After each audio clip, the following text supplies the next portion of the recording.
Mon nom est Khalifa Abakar Sarr, je suis le directeur général, comme vous l'avez dit, de la SONAGED SA, la Société nationale de gestion intégrée des déchets du Sénégal, établie par la loi 2022-18 du 23 mai 2022 et aujourd'hui qui coiffe l'ensemble des productions de déchets connues ici au Sénégal.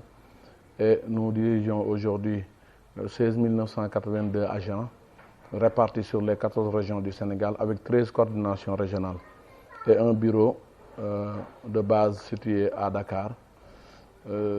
Parler de sa personne n'est pas facile, mais Khalifa est né à Pire Gouray et j'ai fait mes études primaires entre Pire et Ngaïmékhé où j'ai obtenu mon BFM en 1994. Après, j'ai rejoint le lycée de La Fosse, lycée mixte Maurice de La Fosse, où j'ai obtenu un baccalauréat en 1997 pour enfin intégrer l'université Gaston Berger de Saint-Louis au niveau de sa section de géographie, lettres et sciences humaines. Aujourd'hui, je suis directeur général de la SONAGED, mais spécialisé aussi dans les questions d'aménagement du territoire, de gestion et production de l'information territoriale et sur les gouvernances de déchets en Afrique. Donc c'est ça brièvement que je pourrais dire pour ma présentation.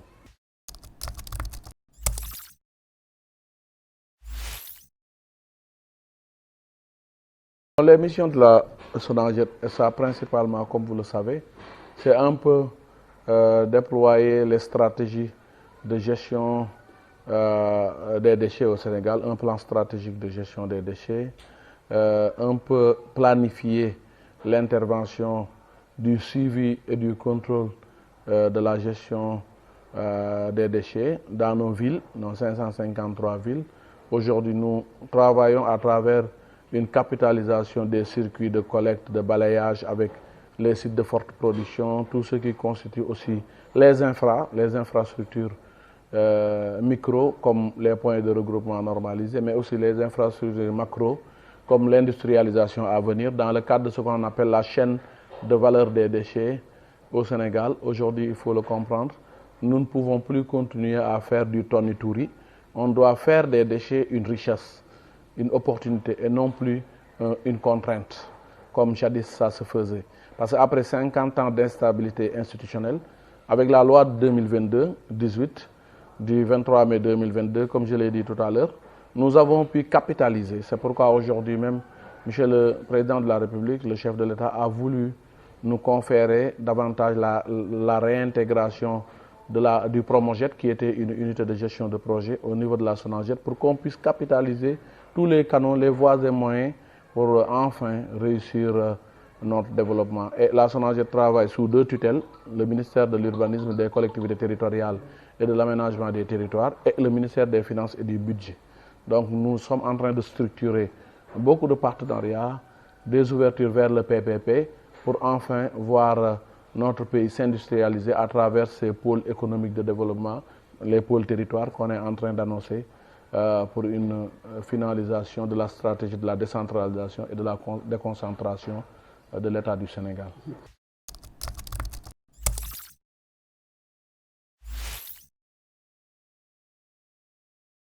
Le 21 juin 2024 précisément, je prenais fonction à la SONAGED SA.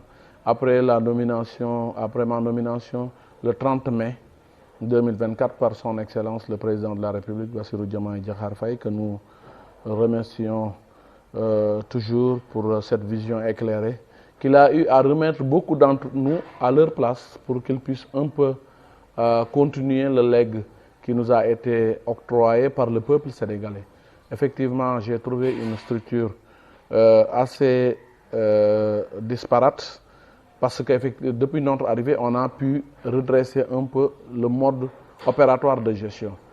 3 coordinations ont été mises en place. Par exemple, la délégation régionale de Matam, qui était issue de la délégation nord de Saint-Louis, et la délégation régionale de Louga, qui également était dans la même coordination nord de Saint-Louis, parce qu'on avait peut-être dans le passé un seul délégué régional qui voulait coiffer et Matam, Saint-Louis, Louga.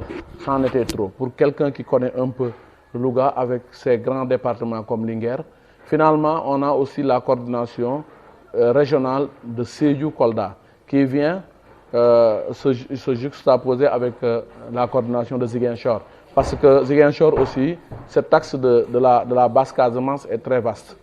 Mais quand on est arrivé, on a trouvé un service où vraiment beaucoup de choses ne marchaient pas. Même nos collaborateurs n'avaient même pas d'ordinateur pour travailler. Et il manquait beaucoup de bagages, les tenues, un peu la dotation en matériel. Et Dieu sait que dans nos livres de passation de services, on avait vu que beaucoup de marchés ont été lancés. Mais jadis, on n'a rien trouvé sur place, pour dire vrai. C'est vrai, on a trouvé un capital humain de qualité. On a trouvé aussi des designs comme des gilets pour nos agents, mais ça seulement ne pouvait pas suffire. Donc aujourd'hui, on est tourné incontestablement vers un redirectionnement, une performance de l'entreprise.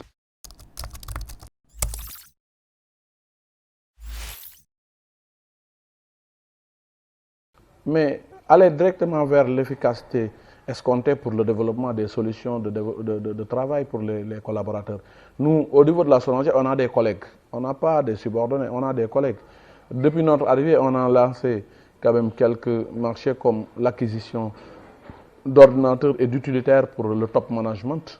Au niveau de toutes les régions, aujourd'hui, on a des utilitaires qui nous permettent quand même de faire correctement nos conférences calls, de faire notre coordination, pour voir par exemple tout ce beau monde qui travaille, comme les 2400 permanents. Il y en a beaucoup qui ont aujourd'hui hérité d'ordinateurs, mais aussi d'utilitaires. Et également, on a acquis récemment 10 000 bacs. C'est pourquoi dans le mois de Ramadan, on avait lancé notre opération Core 7.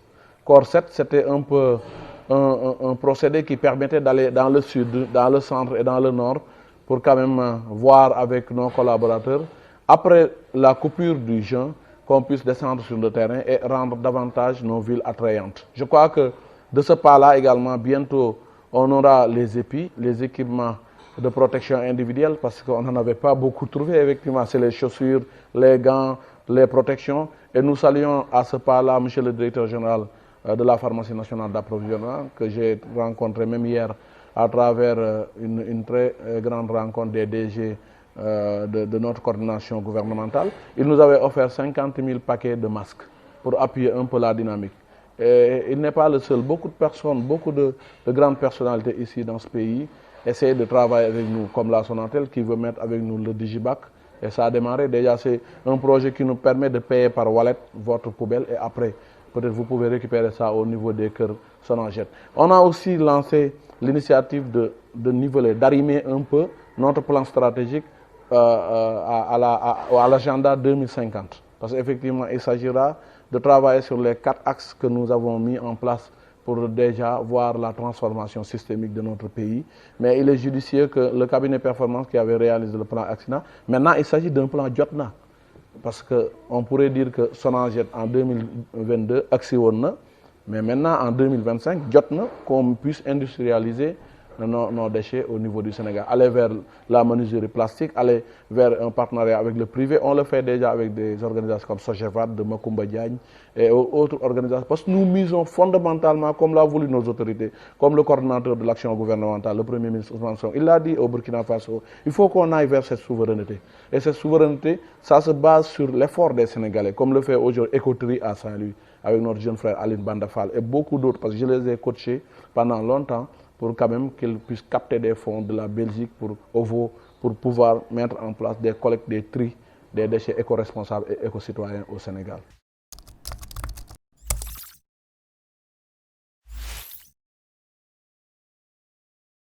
Absolument, absolument, parce que nous avons participé à bâtir ce programme autour de l'initiative de la coalition Diomaye Président, où on avait parlé de transition écologique avec mon frère le ministre de l'Environnement, parler aussi de la chaîne de valeur des déchets. Aujourd'hui, il faudra avoir une stratégie d'adaptation dans nos types de milieux, le Sénégal, où, comme on le voit dans la sous-région, au Ghana, un peu partout, que les déchets également ont leur spécificité au niveau de l'Afrique de l'Ouest. On n'a pas les mêmes déchets que certains pays scandinaves ou bien certains pays de l'Europe ou d'Amérique. Mais ce qui est sûr, c'est qu'en Afrique, on a nos habitudes, mais il faut aller vers une éducation de la population. C'est pourquoi nous avons des initiatives avec COSIDEP, comme le projet Espèce, éducation sans plastique pour un environnement sain. Aujourd'hui, on veut développer à Ziguinchor et à Saint-Louis, à Dakar peut-être, des initiatives qui nous permettent d'informer le cadre moyen, le cadre secondaire et le cadre primaire pour que ces élèves-là, au niveau même de l'Agence nationale de la petite enfance et de la case des tout-petits, que les jeunes puissent s'approprier le projet de propreté pour grandir avec. Parce qu'aujourd'hui, beaucoup d'anciens ont des comportements non acceptables vis-à-vis de l'environnement.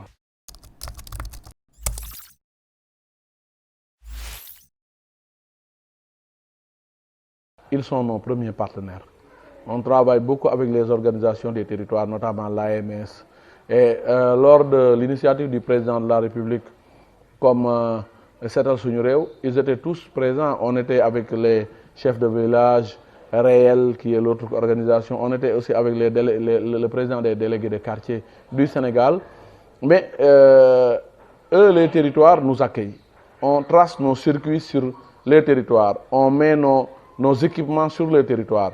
On travaille avec les mairies. Donc je crois qu'aujourd'hui, on ne peut rien faire sans eux. Et on les salue au passage. Parce qu'avec la ville de Ziguinchor, on a scellé un partenariat où la commune a accepté de mettre 75 millions pour accompagner l'initiative. Au moment où nous avons dimensionné 700 millions pour déjà faire le curage, faire le nettoiement des quais de pêche, faire le désherbage des cimetières. Mais sur une ville comme Diass également, on a une entière satisfaction dans la collaboration avec notre frère Mamadou Ndione. Mamadou Ndione qui a compris qu'il fallait accompagner l'initiative de développement de la SONAGED. On est à l'heure où, comme le disait le ministre Moussa Bala Fofana, il faut mettre en place un fonds de développement de la propreté. Parce que le budget seul de l'État ne suffit pas. Et il faut qu'on aille vers quand même une capitalisation des acquis. Et aujourd'hui, on a beaucoup d'appui du côté du ministère des Finances. Je salue et je remercie également le ministre des Finances, Chadiba, mais également toutes ces équipes, notamment la direction du budget, où nous souhaitons une très belle carrière à Mansambédien, mais également voir avec les partenaires, la délégation de services, les concessionnaires, les privés sénégalais. Ils nous aident, parce que ce n'est pas facile la tâche, mais on voudrait quand même qu'on organise davantage ce secteur pour que le Sénégal puisse quand même avoir davantage d'attrait pour le développement du tourisme.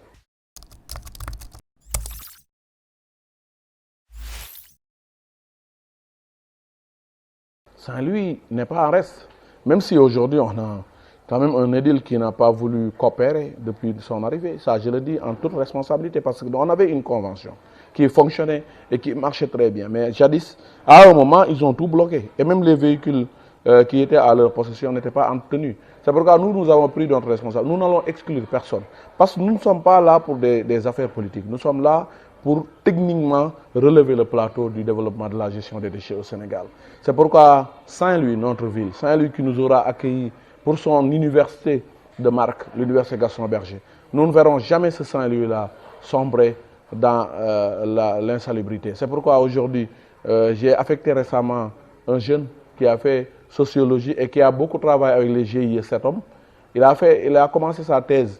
Dans ce cadre-là, il était à Kébémer. Babacar Diouf va rejoindre Saint-Louis pour redynamiser ce qui était en train d'être fait par l'excellent Amadou Baba Fall Diatara, qui va aller à Thiès. Parce qu'aujourd'hui, dans une dynamique de réorganisation, nous sommes dans le cadre d'un impact clair.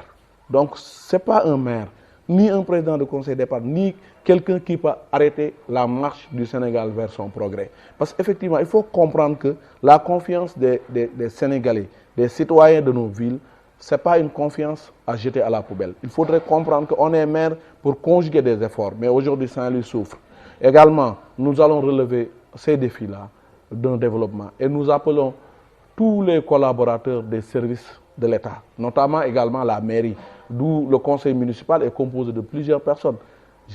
J'attire leur attention à comprendre qu'on a lancé ici Setal Sunyureu. La mairie, à un moment, était plus ou moins absente.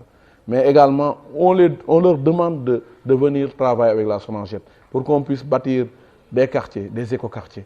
ADL a lancé ici avec le ministre un atelier sur les éco-villages, les éco-quartiers, etc. Mais nous sommes prêts à avoir des smart cities, notamment la ville de Saint-Louis, tricentenaire, qui a la potentialité de développer du numérique avec les changements climatiques, avec également beaucoup d'opportunités dans les zones humides.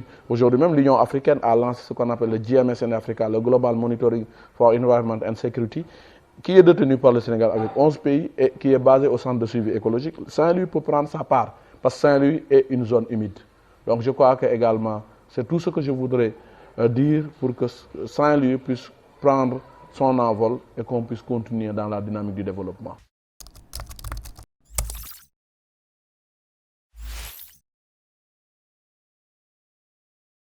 Ça se porte très bien. On continue notre développement. Rien que l'autre week-end passé du 3, j'ai été en Italie pour assister des femmes qui ont Diapo Defar Sénégal, donc en de solidarité.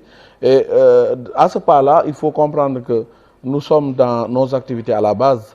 Récemment, également à la place de la Nation, j'ai co-animé avec mon frère Bassirou Kébé une conférence sur un peu la dynamique de la transformation du pays avec notre frère, l'honorable député Ousmane Fall. Mais moi, je milite dans le département de Tivaouane également. J'ai été le directeur de campagne des députés Grace Faye, honorable Grace Faye, Ousmane Sis et Hassan Diop. Mais aujourd'hui, il faut comprendre que dans nos communes, dans nos quartiers, dans nos villes, dans nos départements, il est bon qu'on continue la formation. Et l'école du parti l'a démarré, Daré Cheikh Anta Diop. Je salue au passage le directeur de l'école du parti, Moustapha Sarré, le ministre de la formation professionnelle. Et ce n'est pas un hasard qu'on lui a confié ce ministère. Mais je crois qu'également, il faudrait comprendre que PASTEF a un mode opératoire de fonctionnement unique en son genre. C'est du respect à la base, mais également le degré de militantisme, le grade de militant est le plus élevé. On ne peut pas entendre certains autres événements comme on l'entendait première heure, cinquième, ce n'est pas important. Ce qui est important aujourd'hui, c'est qu'on fasse focus sur nos charges, notre travail, et qu'aujourd'hui, qu'on n'oublie pas ce parti. Il faudrait qu'on travaille à la base. J'appelle tous les responsables de ce pays pour PASTEF à se lier davantage d'affaires, pour que demain, avec les locales, on pourra continuer ce travail qu'on a initié avec l'excellent président du parti que je salue. Et je rends hommage depuis Saint-Louis où il a fait ses humanités à l'université Gaston Berger, le premier ministre Ousmane Sonko. Mais je salue également son frère, qui quand même a démissionné des instances du parti, le président de la République, conformément au texte statutaire de PASTEF, mais qui continue à contribuer comme militant simple, mais il continue à gérer son régime, c'est-à-dire la présidence de la République. Mais je crois que PASTEF, bientôt, vous verrez que l'organisation va prendre davantage forme avec un congrès et on ira dans son organisation à la base.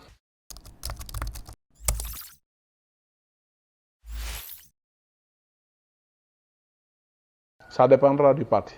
On ne peut pas s'autoprogrammer dans PASTEF candidat, à pire. D'aucuns même le demandent dans des groupes WhatsApp, etc. Mais moi, je respecte cette discipline du parti. Demain, si le parti me dira que c'est bon, vous pouvez porter la candidature de la mairie de Pire, je serai vraiment ravi de le faire parce qu'aujourd'hui, dans la commune de Pire, on souffre d'un manque de leadership de maire qui puisse quand même mener à bon port notre ville. Parce qu'il n'y a pas d'initiative. J'appelle également tous ceux qui veulent demain devenir candidats de bâtir des programmes. On ne peut pas demander une ville, par exemple, comme Saint-Louis, sans pour autant avoir un programme social, un programme économique et un programme culturel. Parce que c'est une ville quand même trop chargée en culture. Et également, il faut comprendre que demain, il faut avoir des villes futuristes, des villes nouvelles, des villes innovantes, où tout maire, tout candidat devrait nous dire qu'est-ce qu'il entend faire avec nos collectivités.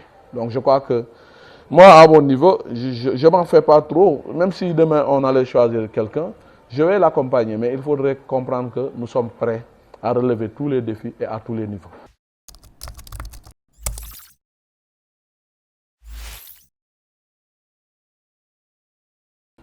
Aujourd'hui, l'autre lundi, il y a de cela seulement 10 jours, j'ai accompagné l'actuel président du réseau Wassanar, Gorgui Massamba Boy, qui travaille au 3FPT avec mon frère Dr Baboba. Mais pour la situation des universités, ce que j'en sais, c'est qu'il faudrait quand même qu'on change de paradigme. Il ne faudrait pas que les étudiants continuent à faire les revendications comme ça se faisait. Ils ont aujourd'hui la possibilité d'avoir leurs autorités à la base, leurs autorités à portée de main. Parce que quand vous avez un secrétaire général des finances, du ministère des Finances, issu de l'université Gaston Berger, quand vous avez beaucoup de personnalités au niveau des instances de décision, il suffit juste d'anticiper.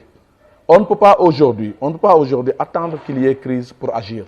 On doit planifier. C'est pourquoi le fonctionnement des universités, ce qui se passe à Bambey, ce qui se passe à Kaolack, ce qui se passe à Ziguinchor, ce qui se passe à Saint-Louis, ce qui se passe à Dakar nous intéresse. Mais il faudrait quand même qu'on comprenne qu'il faut qu'il y ait des assises pour qu'on réfléchisse davantage sur l'actualité des universités, pour qu'on puisse aider nos jeunes à se relever davantage. Il n'y a pas de difficulté. À Saint-Louis, par exemple, il y a une montée en puissance, mais il n'y a pas de destruction, parce que de 4 facultés, on est aujourd'hui à 8 facultés plus un institut polytechnique. De passage, même je suis aujourd'hui le président du conseil d'administration de l'Institut polytechnique de Saint-Louis, et j'aimerais à ce pas-là appeler tout le monde à venir nous soutenir, parce que également nous voulons booster cette université vers le haut, ouvrir les vannes du Nord pour que demain, ce qu'on dit dans Wassanar, les produits de l'UGB au service de l'humanité puissent davantage être une réalité induite.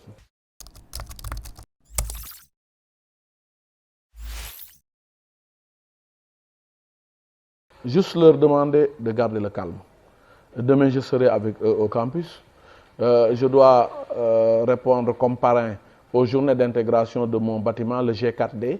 Mais j'essaie de discuter avec eux. Aujourd'hui, il faut les aider, il faut les informer, il faut leur demander que le syndicalisme, ce n'est pas de la violence, ce n'est pas aussi du manque de respect.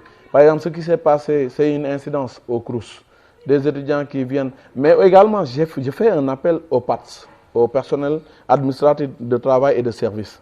Parce qu'en fait, il faudra comprendre les étudiants, il faut avoir un langage doux. Il ne faudrait pas qu'on se charge contre des gamins.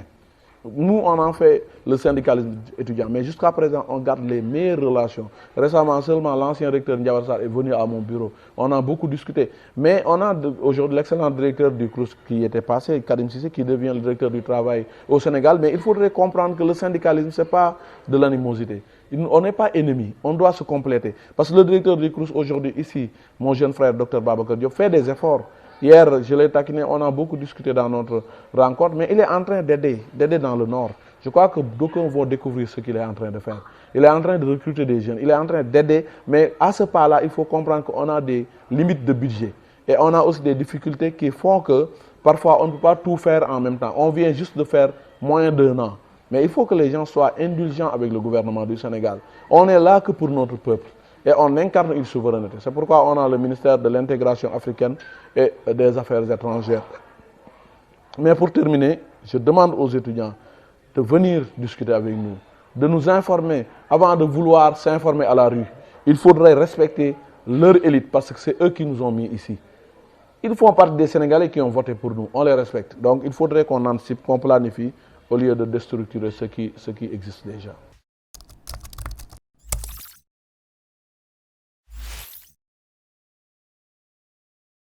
Juste vous remercier, mais également remercier toutes les connaissances ici dans les villes du Nord, de Saint-Louis à Podor, à Dagana, à Bakel. On n'en compte que des amis.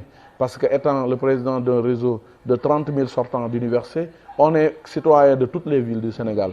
Mais ce qui est évident, c'est qu'aujourd'hui, Saint-Louis nous a tout donné. C'est pourquoi à la fin d'une conférence à Gaston-Berger, j'ai dit que si j'avais 1000 vies, j'allais toutes les offrir à l'université Gaston-Berger.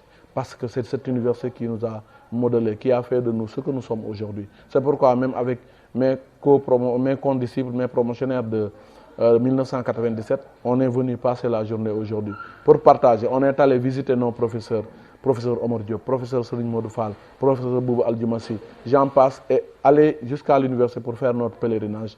C'est de ça qu'il s'agit. Il faut retourner à la base pour refaire ce Sénégal. Merci beaucoup.